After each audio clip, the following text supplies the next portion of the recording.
तर महाराष्ट्राच्या हितासाठी ठाकरे बंधूंनी एकत्र यायला हवं. उद्धव ठाकरेंचे मामा चंदू वैद्य यांची ही प्रतिक्रिया. दोघांनी विचार करून पुढे पावलं उचलावी असं चंदू वैद्य म्हणतात.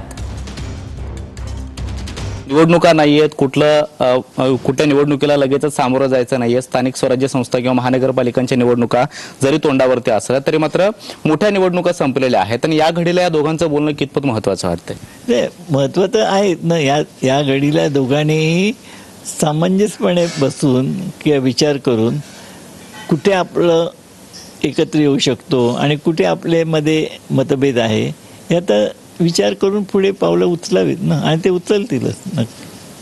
दोन्ही भाऊ सत्तेत नाहीयेत, म्हणजे राज ठाकरे जरी महायुतीच्या काही प्रमाणामध्ये सोबत असले तरी मात्र सत्तेचा अजूनही ते भाग झालेला नाहीयेत आणि उद्धव ठाकरे ही विरोधामध्ये आहेत.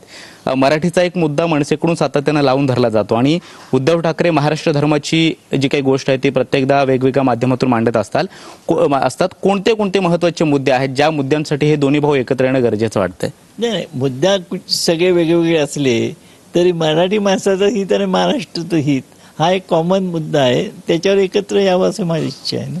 कॅमेरामन चरण सोबत कृष्णा सोनारवाडकर, TV9 मराठी.